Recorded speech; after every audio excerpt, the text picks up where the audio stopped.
지금 30년 만에 이렇게 임금이 올랐다라고 하는 거는 젊은 세대 입장에서 보면 처음 겪는 거고, 그래서 지금 일본 경제를 놓고 보면 선순환의 구조로 들어가고는 있다. 그런데 지방에는 빈집이 속출하는데 도쿄는 부동산 가격이 오르고 있습니다. 젊은 사람들이 넘어오니까 도쿄나 오사카는 계속 블랙홀이 되는 거예요. 인력 유출을 막을 수밖에 없는 거죠. 일본은 지금 한국처럼 하고 싶어 해요.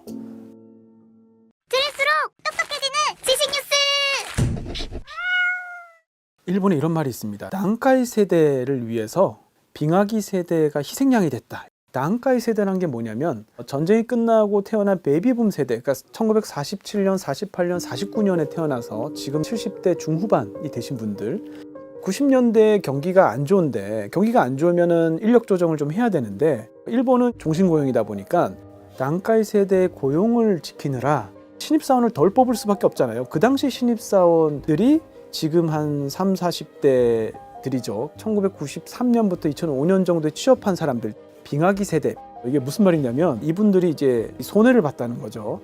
이 세대들은 다른 세대에 비해서 생애임금, 평생 벌 수 있는 임금을 계산하면 730만 엔 적다는 통계가 있습니다. 취직을 1년이나 2년 정도 늦게 한다는 얘기죠. 안녕하세요. 한국에 대해서 일본 경제를 가르치고 또 연구하고 있는 이창민이라고 합니다. 반갑습니다. 그런데 이런 취업 빙하기 때 제대로 이제 직장을 못 잡으면 경제적 능력이 없이 그냥 부모님한테 의지해서 살아가게 되는 사람들도 많이 있죠. 우리가 뭐 히키코모리라고 하는데, 일본의 문제는 히키코모리의 고령화가 지금 문제가 됐어요. 이게 무슨 말이냐면 일본의 80대 부모가 50대 자식을 케어하고 있어요. 그러니까 자식이 직장도 없이 집에 그냥 있으니까 80대 부모의 연금으로 자식이 생활을 하는 거거든요. 그럼 이게 어떤 일이 벌어지느냐? 부모님이 돌아가셔도 사망했다는 신고를 안 하는 사람이 있어요. 연금이 끊기니까. 그리고 어떤 경우는 부모님이 돌아가시고 나서 얼마 안 돼서 그 자식도 또 사망하는 경우도 있습니다. 왜냐하면 부모님이 돌아가시면 돌봐줄 사람이 없잖아요. 혹시 일본 내 세대 간의 임금 격차가 이걸 이제 세대 간의 어떤 임금 격차의 문제로 볼 수는 있는데, 사실 일본에서 더 큰 문제는 이런 세대 간의 임금 격차보다는 세대 내의 임금 격차가 사실 더 큰 문제입니다.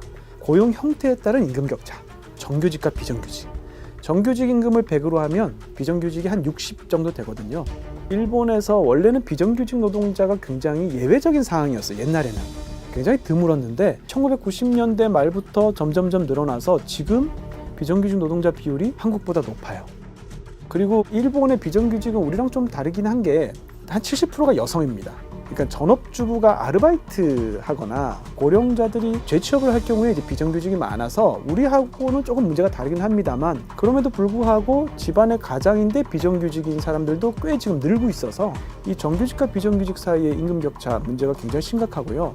이런 이제 세대 간의 임금 격차, 그 다음에 세대 내 임금 격차가 나중에 뭘로 이어지냐면 가족 형성의 격차로 이어집니다. 쉽게 얘기하면 돈을 잘 못 버니까 결혼을 못 하거나 안 하거나, 결혼을 안 한다는 거는 출산도 안 한다는 얘기죠.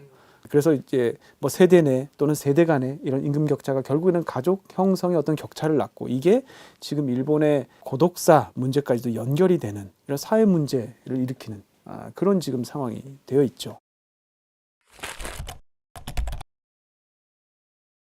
일본의 저출산 추세는 어떤가요? 일본이 1994년부터 엔젤 플랜이라고 저출산 대책을 내세워서 30년 동안 하고 있습니다. 그래서 지금 예산을 작년까지 한 6조 엔 쓰다가 올해부터는 10조 엔으로 늘렸거든요. いよいよ本格実施されるステージに入ります。 엄청나게 예산을 써서 엄청나게 많은 정책들을 하고 있는데 다 실패했습니다. 출산율이 일본은 1.26인데 2005년에도 1.26이었어요. 그러니까 2005년부터 지금까지 큰 변화가 없다는 뜻이고, 2005년부터 2015년까지 약간 합계 출산율이 오른 적은 있습니다. 1.26에서 1.45 정도로. 그래서 이제 우리나라에서는 이게 일본의 저출산 대책의 성과다라고 평가를 했었는데 이게 성과가 아닙니다. 이거 왜냐하면 합계 출산율이 뭔지를 가만히 생각해 봐야 돼요. 직관적으로 말씀드리면 합계 출산율의 분모는 가임기 여성 숫자의 합이에요.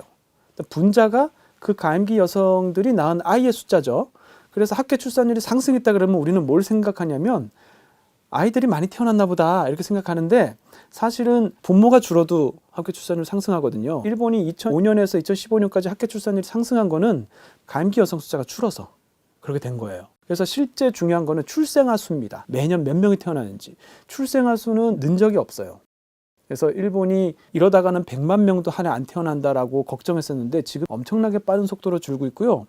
한국이든 일본이든 유럽이든 특징적으로 공통적인 게 2015년을 기점으로 엄청나게 출생아 수가 감소하고 있습니다. 정확한 원인은 아무도 몰라요. 지금 전 세계, 특히 선진국들은 다 떨어지고 있습니다. 일본도 떨어지고 있고 성공한 정책이 없다. 일본 정책 당국자도 이걸 잘 알고 있습니다. 그래서 저출산 정책도 중요하지만 사실 더 중요하게 생각하는 거는 연착륙 정책. 그러니까 인구가 줄어드는 거는 기정사실이에요. 이 줄어든 인구를 어떻게 할 수는 없고 대신 줄어드는 속도를 어떻게 하면 늦추면서 탄력 있는 또는 뭐 생산력이 높은 사회를 어떻게 만들 것인가. 아베가 1억 총 활약 사회라고 1억 인구를 50년 뒤에도 유지하면서 모두가 일할 수 있는 사회를 만들자라고 했잖아요. 최근에 키시다 총리가 얘기하고 있는 거는 8천만입니다. 그러니까 100년 뒤에도 인구 8천만을 유지하면서 생산성 높은 사회를 만들자인데 이게 왜 중요하냐면 우리가 인구를 100이라고 했을 때 사실 100이라는 인구가 다 일을 하는 게 아니거든요. 비노동력 인구가 굉장히 많습니다.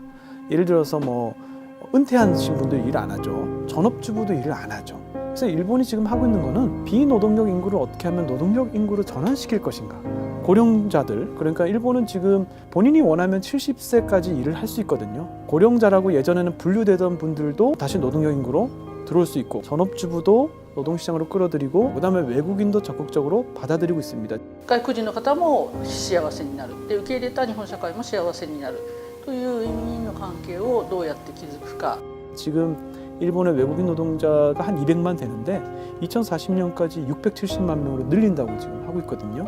그래서 어떻게 하면 속도를 늦추면서 질서 있는 축소를 할 것인가 그게 중요한데 우리나라 같은 경우에는 그런 연착륙에 대한 구체적인 그 청사진이 아직 없는 것 같아요. 들어보셨나요? 50년 뒤에 4천만을 목표로 한다 이런 거 없잖아요. 그래서 목표가 일단 없다는 게 문제고 또 하나의 문제는 저출산과 고령화를 붙여서 생각하면 안 됩니다. 왜냐하면 저출산과 고령화를 붙이는 순간 아이를 낳는 게 노동력 재생산으로 생각하는 거예요. 아이를 하나 낳으세요. 왜? 우리 노동력 부족하니까. 연금 고갈되니까 아이 낳으세요. 그러면 아이를 안 낳을 거 아니에요. 사실은 저출생하고 고령화 문제는 완전히 다른 문제입니다. 그래서 이걸 떼서 생각해야 돼요. 그래서 일본은 작년에 어린이 가정청이라는 부서를 따로 만들었습니다. 저출산 대책이라는 게 30년 해봤는데 쉽지 않더라는 거죠. 인구 감소의 어떤 일환으로서 출생의 문제를 바라보지 않고 이제 아이가 행복하게 살 수 있는 세상을 만들기 위해서 뭘 신경 써야 될지에 대한 근본적인 고민을 하는 부서를 따로 만들고 고령화는 후생노동성에서 하던 대로 하는 거죠. 그래서 우리도 이제 저출산 고령화 이걸 붙여서 자꾸 생각할 게 아니고 저출생 문제는 따로 떼서 관련 부서에서 이걸 집중적으로 뭐 아동 복지나 보건, 모자 건강 뭐 이런 차원에서 접근을 해야 되고 고령화 문제는 이제 노동력의 재생산 뭐 이런 측면에서 분리해서 접근을 해야 된다. 우리가 고령자다, 은퇴해야 됩니다라고 했을 때 그 은퇴 연령도 사실은 물리적인 게 아니잖아요. 지금 60살이면 은퇴하지만 은퇴 나이를 70으로 만약에 하면 일할 수 있는 이 노동력 자원은 더 늘어나는 거고 전업주부로서 있는 분들이 사실은 파트타임으로 일할 수 있는 뭔가 일자리만 있다면 하고 싶다라는 사람들도 얼마든지 있거든요. 그래서 노동시장을 만들어주면 얼마든지 인구는 줄지만 일하는 사람은 늘릴 수도 있고요. 그런 식으로 여러 가지 부족한 노동력을 우리가 발굴할 수 있는 그런 방안들이 있다라는 거죠. 그런데 우리나라 같은 경우에는 문제가 뭐냐면 청년 실업률이 굉장히 높아요. 그러니까 세대 간의 갈등 요인이 되는 거죠. 아니 지금 젊은 사람도 취업을 못하고 있는데 무슨 정년 연장이냐라고 하는데 인구는 확실한 미래잖아요. 우리가 아무리 대책을 잘 세워도 분명히 노동력 부족의 시간은 다가옵니다. 근데 그거를 위해서 지금 사실은 논의를 시작을 해야 더 늦지 않게 노동력이 부족해지는 시대를 대비할 수 있는 거죠. 고령층이 일을 할 수 있는 그 노동시장과 청년들이 일을 할 수 있는 그 노동시장은 조금 다르다고 생각이 드는데 한국은 하나의 시장으로 보고 있는 건가요? 제 생각에는 뭐 일본도 지금 그렇습니다만 정년한 이후에 계속해서 일을 하시는 분은 비정규직으로 다시 일을 해야 되는 거죠. 그러니까 임금 피크제 등을 이용해서 또 정규직, 비정규직이 무조건 나쁜 게 아니라 사실은 동일 노동, 동일 임금이 실현이 안 되기 때문에 그렇잖아요. 그러니까 우리가 신경 써야 되는 거는 동일노동 동일임금이 되기 위해서 어떤 노력을 해야 될지이지 오히려 비정규직 시장을 활성화해서 정년 이후에도 일을 할 수 있는 시장을 확보하는 게 중요하다고 생각을 합니다. 그리고 젊은 사람들은 정규직 직원으로 들어가서 안정된 직장에서 미래의 계획을 세울 수 있도록 해주는 게 맞고요. 이게 중요한 이유는 어느 직장을 가더라도 여기서 정년 때까지 다닌다는 것이 거의 확실시 되기 때문에 일단 그러면 결혼을 할 수가 있고요. 30년 론을 끼고 집을 살 수가 있습니다. 아이를 낳을 수가 있죠. 이게 일본의 고도성장기의 공식이었죠. 지금 당장은 돈이 없지만 내가 10년 뒤에는 어떤 직위에서 어느 정도 월급을 받을 것이다 라는 게 예측 가능하기 때문에 계획을 세울 수 있고 미리 선투자를 할 수가 있는 거죠. 직장이 튼튼하지 않으면 그 결정하기가 굉장히 어렵거든요. 그래서 일본 같은 경우에 보면 대부분 30년 론을 끼면 은퇴할 때 거의 다 갚아요. 그런데 근속연수가 짧고 어떻게 될지 모르고 전직해야 될 수도 있고 뭐 직장을 그만둬야 될 수도 있다. 이러면 회사 입장에서는 그게 이익 측면에서 도움이 될지 몰라도 개개인의 행복의 측면에서는 사실은 예측 불가능하다는 게 가장 고통스러운 거거든요. 그런 의미에서 지금 일본이 고용을 중시하는 게 기업 측면에서는 고비용 측면도 있지만 또 노동자 측면에서 보면 도움이 됐던 측면도 분명히 있었습니다. 그만큼 예측 가능한 사회라는 거고 그만큼 장기 계획을 세울 수 있다는 거죠. 지금 일본에 논쟁이 있어요. 최저임금을 올려야 된다라는 사람들이 있고 최저임금 올리면 안 된다. 올리더라도 속도 조절해야 된다라는 주장이 있습니다. 여기 대치하고 있는데 일본 같은 경우는 47개 도도부현 지자체별로 최저임금이 다 다릅니다. 1급지가 도쿄나 오사카 같은 대도시입니다. 도쿄는 1000엔이 넘어요. 그런데 도쿄 주변에는 900엔도 있어요. 그러면 어떤 일이 벌어지냐면 젊은 사람들이 도쿄로 일하러 가는 거예요. 전철 타고 버스 타고 1시간, 1시간 반 걸려도 갑니다. 왜? 일본에서는 교통수당을 주기 때문에 교통비가 얼마 나오더라도 부담이 안 돼요. 그러니까 최저임금만 많으면 가는 거예요. 그러면 도쿄나 오사카처럼 대도시 주변은 이게 블랙홀이 되는 거예요. 인력 유출이 굉장히 심합니다. 특히 젊은 사람들. 일본이 처음에 왜 이 지역마다 이 최저임금 격차를 인정했냐면 지역별로 생활비, 물가 수준이 다르다라고 생각을 했기 때문이거든요. 그러니까 도시에서 아마 생활비가 더 들겠지. 그러니까 도시는 최저임금을 좀 더 높여줘야 된다라고 생각했는데 최근에 보니까 그것도 아닌 게 도시는 교통 인프라가 잘 돼 있어가지고 지하철도 타고 버스도 탈 수 있는데 지방은 자가용이 있어야 되거든요. 드는 비용이 큰 차이가 없는 거예요. 그래서 결국에는 오히려 지방이 더 비용이 들 수도 있는데 도시와 지방의 최저임금 격차를 보면 한 10년 전에는 100엔 차이였는데 지금 한 200엔 차이까지 나거든요. 이대로 두면 가면 갈수록 더 차이가 벌어지는 거죠. 그래서 아마 들어보셨을 거예요. 일본의 빈집 문제가 심각하다는 얘기 하죠. 저출산으로 인구가 줄면서 2040년에는 주인 없는 땅이 홋카이도 면적만큼 늘어날 전망입니다. 일본의 전체 총 집이 7천만 호 정도 됩니다. 그런데 2030년 정도가 되면 그중에 2천만 호가 빈집이 될 거라고 해요. 30%가 빈집이에요. 그런데 그 빈집의 대부분이 도시가 아니라 지방입니다. 지방의 빈집이 엄청나게 느는 거고요. 도쿄는 부동산 가격이 오르고 있습니다. 지금. 특히 만션이라고 해서 우리로 치면 이제 아파트죠. 역세권의 신축 만션은 지금 가격이 계속 오르고 있거든요. 2010년을 100으로 했을 때 지금 가격 지수가 한 180, 190 그래요. 거의 2배 가까이 올랐습니다. 도쿄 근처, 오사카 근처에서 계속 젊은 사람들이 넘어오니까 도시는 주택 수요가 계속 발생하는 거예요. 그리고 일본도 가구 수가 계속 늘고 있기 때문에 도쿄의 주택 가격은 계속 이제 올라갈 수밖에 없는 거죠. 지금 우리도 그렇잖아요. 지방은 미분양 사태가 속출하고 뭐 빈집이 생기는데 서울은 지금 집값 올라가고 있잖아요. 제가 대학 갈 때만 해도 뭐 지방도 좋은 대학들, 국립대가 있었는데 지금 지방 명문대가 사라졌죠. 대학 자체를 전부 다 서울로 오려고 하고 서울에서 대학을 졸업하면 서울에서 직장을 잡잖아요. 제2의 도시인 부산조차도 젊은 사람들이 서울로 다들 오니까 지방은 집값이 떨어지는데 서울은 계속 집값이 오르고 그런 상황이 지금 일본에서도 똑같은 상황이 지금 벌어지고 있는 거죠. 네. 그래서 이걸 막으려면 결국에는 지방의 최저임금을 올려서 인력 유출을 막을 수밖에 없는 거죠. 그런데 한편에서는 최저임금 올리면 오히려 지방 소멸이 더 빨라진다라고 얘기하는 사람들이 있습니다. 그건 뭐냐면 대부분 지방의 기업의 80%가 중소기업인데 중소기업은 최저임금을 올릴 여력이 부족하죠. 올렸다가 경영 악화로 도산할 수가 있고 도산하면 일자리가 다 없어지는데 그러면 지방이 오히려 소멸한다. 결국 최저임금을 안 올려야 지방을 지킬 수 있다. 지방 소멸을 막기 위한 방법이 전혀 정반대인 거죠. 한쪽은 최저임금을 올려서 지방소멸을 막아야 된다고, 한쪽은 최저임금을 올리지 않아야 지방소멸을 막을 수 있다. 대치하고 있는 상황입니다. 근데 지금 대세는 어느 쪽이냐? 최저임금 올려야 된다. 왜냐하면 일본은 지금 일손 부족을 겪고 있거든요. 중소기업이 도산해도 사실 일자리는 크게 영향은 없을 거고요. 아마 아쉬운 거는 이제 중소기업 사장님들이 조금 아쉽고, 일본 경제 전체적으로 봤을 때는 오히려 한계 선상에 있는 중소기업들이 좀 정리가 될 필요도 있고, 게다가 또 이 최저임금을 올리지 않으면 결국 사람이 유출되잖아요. 노동력이 유출되고 사람이 없어지면 중소기업도 시장도 일거리도 아무것도 다 그냥 끝나는 거예요. 사람이 먼저인 거죠. 사람이 있어야 중소기업도 있을 수 있고 뭐 시장도 설 수가 있는 거죠. 그래서 지금 이제 일본 정부가 가장 주력하는 거는 지역 간 최저임금 격차를 줄이는 겁니다. 일본은 지금 한국처럼 하고 싶어 해요.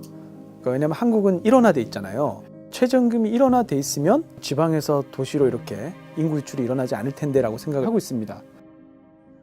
항상 하는 얘기지만 일본은 한국의 정면 교사이면서 반면 교사입니다. 일본이 조금이라도 성공한 듯이 보이는 거는 우리가 테스트 삼아서 한번 해볼 수 있는 거고요. 실패한 거는 굳이 우리가 이제 할 필요 없는 거죠. 배울 건 배우고 또 배우지 말아야 될 거는 굳이 지뢰를 밟을 필요는 없고요. 그래서 일본과 좋은 이웃으로 또 좋은 경쟁자로 앞으로도 그런 관계를 만들어 갔으면 하는 바람입니다. 오늘 교양일을 부탁해는 여기까지입니다. 감사합니다.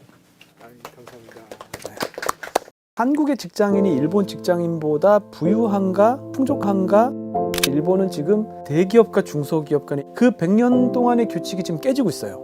일본은 사실 비정상적이었던 거죠. 일본 경제가 좋아져서 인플레이션이 된 게 아니거든요. 그러니까 일본에 살고 있는 평범한 직장인들은 좋은 게 별로 없죠. 올해 춘투가 그래서 중요했는데 역대급이었거든요. 그래서 결론적으로 일본은 나름대로 해답을 찾아서 새로운 시대에 지금 일본이 됐고, 잃어버린 30년은 끝났다.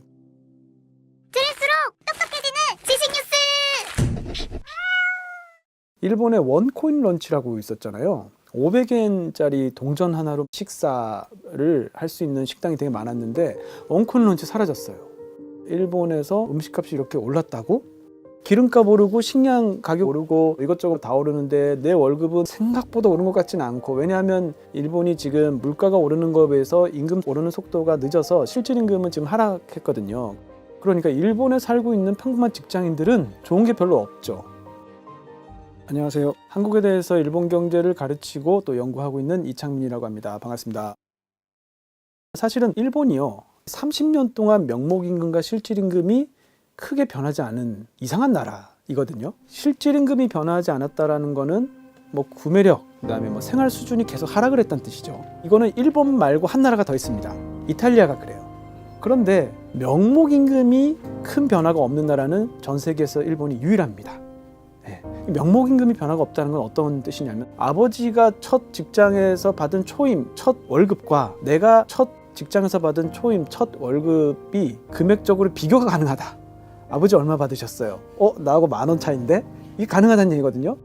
일본이 실제로 90년대 중반에 대졸 첫 월급이 한 20만 원쯤 됐어요. 30년 동안 큰 변화가 없다가 2022년 돼서 21만 원 됐고요. 올해 22만 원 됐습니다. 뒤집어서 얘기하면 뭐냐면 작년 올해 엄청나게 오른 거예요. 그러니까 아직까지 경기가 좋아졌다라는 걸 체감하는 일본인은 없겠지만 그래도 뭔가 변하고는 있다. 주가도 오르고 물가도 오르고 뭐 임금도 오르기 시작하고 변하고 있다는 건 체험하고 있을 겁니다. 얼마 전에 이제 뉴스가 나왔는데 우리나라 대기업과 중소기업 간의 임금 격차가 거의 2배 가까이 난다고 하더라고요. 근데 일본은 비교적 대기업과 중소기업의 임금 격차가 적은 걸로 유명합니다. 그래서 대기업을 100으로 하면 중기업이 한 85쯤 되고 소기업이 한 80쯤 돼요. 그렇지만 이제 엄연히 격차가 존재하는데 이 격차가 존재하는 걸 언제 인지하기 시작했냐면 100년 전부터 인지했습니다. 1920년대부터 중소기업과 대기업 사이에는 임금 격차가 존재한다라고 얘기를 했었거든요. 1920년대는 10년 정도에 걸친 장기 침체가 있었어요. 그런데 이 제2차 세계대전이 일어나니까 전쟁이 일어나면 경기는 살아나거든요. 경기가 살아나니까 임금 격차가 줄기 시작했어요. 그러다 전쟁이 끝나고 50년대에 좀 침체가 오니까 다시 격차가 벌어졌다가 고도 성장기가 되면 다시 격차가 줄어듭니다. 이게 무슨 말이냐면 경기가 좋아지면 대기업과 중소기업 간의 임금 격차 줄어들고 경기가 안 좋아지면 벌어진다는 게 규칙인데 지금 일본의 경기가 좋아지고 있잖아요. 과거 역사대로 하면 대기업과 중소기업의 임금이 줄어야 되는데 지금 오히려 더 벌어지고 있습니다. 그 이제 이유가 뭐냐면 대기업은 엔저로 인해서 영업이익이 좋아지고 그래서 임금 인상이 여러 개 충분히 있는 걸로 우리가 알고 있고요. 하지만 이제 중소기업은 조금 사정이 다릅니다. 수출기업 같은 경우는 이익 구조가 개선이 되지만 내수에 치중하고 있는 중소기업 같은 경우는 임금을 인상하고 싶어도 사실 임금을 인상하지 못하는. 중소기업 같은 경우는 외국에서 원재료를 수입해가지고 뭐 부품을 만들어서 대기업에 납품을 하잖아요.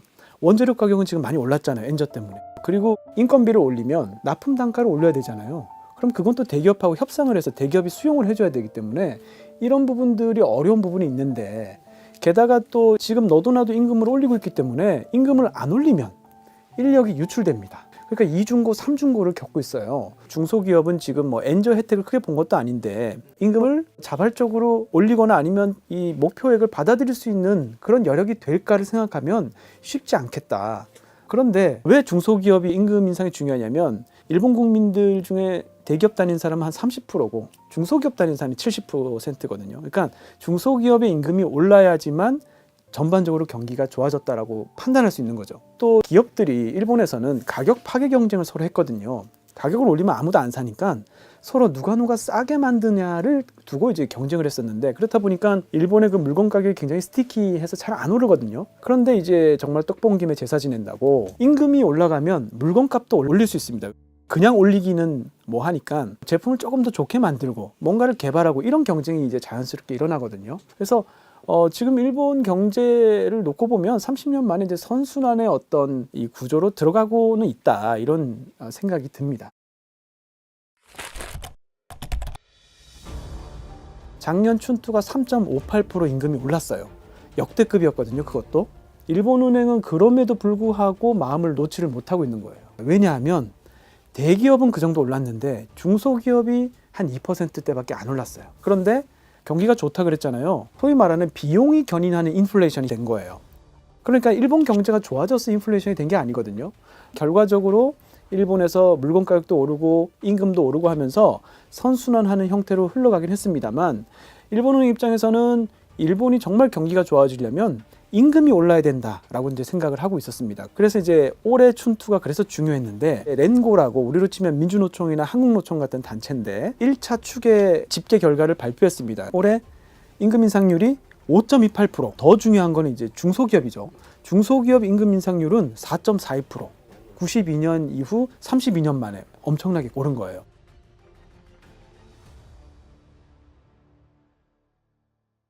그래서 이걸 보고 이제는 정상화해도 되겠다라 그래서 마이너스 금리를 해제를 한 거죠. 그런데 이 마이너스 금리를 해제했다라 그래서 앞으로 이제 금리를 그럼 조금씩 올려가서 뭐 소위 말하는 금리 정상화의 수순을 밟을 것이냐라고 하면 저는 이거는 좀 어렵지 않을까라는 생각이 듭니다. 왜냐하면 트레이드오프 관계에 있어요.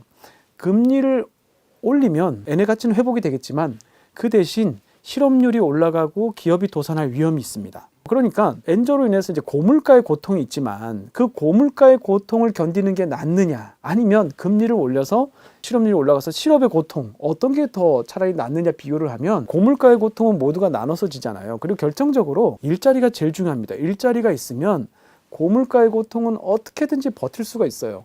그런데 일자리가 없는 고통은 정말 힘들죠. 그래서 일본은행이 택한 건 엔저 때문에 수입 물가가 올라가서 고물가의 고통은 있지만 그래도 섣불리 금리를 올려서 실업률이 치솟고 기업이 도산하는 이 최악의 시나리오는 막아야 되겠다는 생각이 강해서 아마 금리 인상을 섣불리 그렇게 빠른 속도로 하지는 않을 것이다. 굉장히 신중히 할 것으로 생각이 됩니다.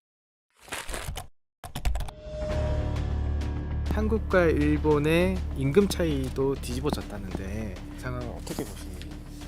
이게 조금 뭐랄까요, 질문 자체는 조금 유치할 수가 있습니다. 왜냐하면 한국하고 일본 누가 더 잘 살아요 이런 질문이잖아요. 궁금하기 때문에 또 한번 살펴는 보고 싶어서 이렇게 보면 경총에서 한국과 일본의 임금이 역전됐다라고 발표를 해서 뉴스가 됐었습니다. 근데 우리가 한일 역전됐다라는 뉴스는 몇 년 전부터 자주 듣잖아요. 그래서 언제부터 뭐가 역전됐는지 굉장히 좀 헷갈리는 상황인데 일본 같은 경우에는 2022년에 이어 2023년에도 통화 가치가 하락함에 따라서 한국보다 현재까지 파악한 숫자로는 낮는 것으로 나타났습니다. 일단 1인당 실질 GDP를 보면 작년에 일본이 한국보다 근소하게 앞서 있습니다. 일본이 34위고 한국이 35위예요. 다만 이 GDP라는 거는 가계소득만 있는 게 아니고 기업소득도 같이 들어있거든요. 그러니까 한국의 직장인이 일본 직장인보다 부유한가 뭐 풍족한가를 비교하기는 좀 적절치 않습니다. 그걸 비교하고 싶을 때는 이제 임금을 봐야 되죠. 크게 이제 두 가지 생각해 볼 수가 있어요. 한 가지는 한국 직장인과 일본 직장인이 받는 명목 임금을 현재 시장 환율로 환산해서 비교하는 방법이 있고요. 두 번째는 물가 상승을 반영한 실질 임금을 구매력 평가 기준인 달러로 환산해서 비교하는 방법이 있습니다. 그런데 이 두 번째 방법은 이미 우리가 2013년에 일본을 역전해서 10년 동안 우리가 앞서 있어요. 그 얘기는 똑같은 월급을 받아도 우리가 살 수 있는 서비스와 재화가 훨씬 많다는 얘기죠. 우리가 더 많이 누리고 산다는 뜻입니다. 그런데 더 누리고 사는 건 알겠는데 내 지갑에 들어오는 돈의 양이 일본 직장인보다 많나? 적나? 이게 또 궁금할 수 있어요. 이걸 알려면 이제 첫 번째, 지금 받는 명목임금을 시장 환율로 비교해 보면 되는데 최근에 이제 일본의 엔의 가치가 많이 떨어졌기 때문에 이것도 작년에 한국이 역전했습니다. 그래서 임금 관련한 수치는 뭘 보더라도 지금 한국 직장인이 일본 직장인보다는 잘 산다, 풍족해졌다. 이게 결론이고요.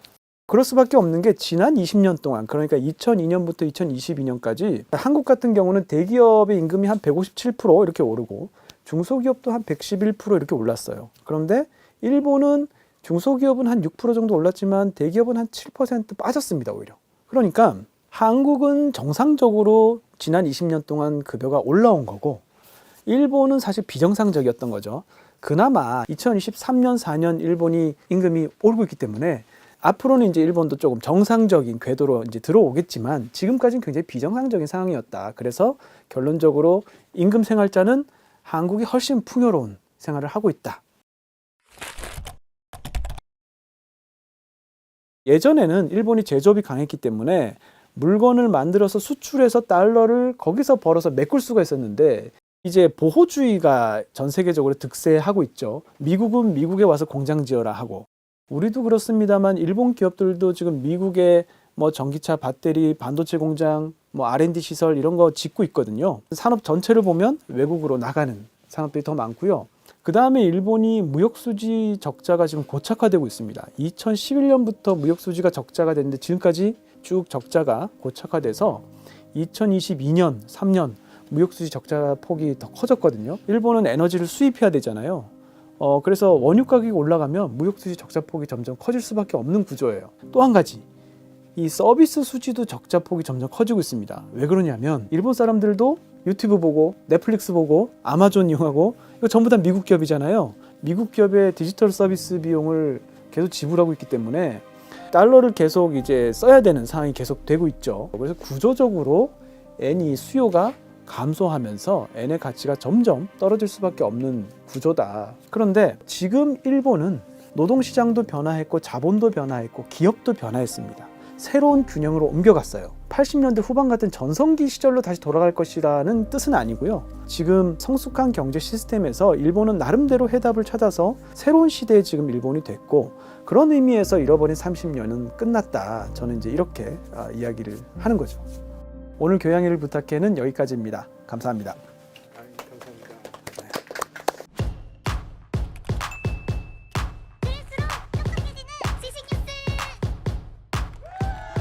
교양일을 부탁해는 여기까지입니다.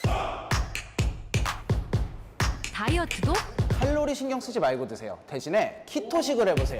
이게 딱 좋아. 스브스 프리미엄 지금 다운로드하세요.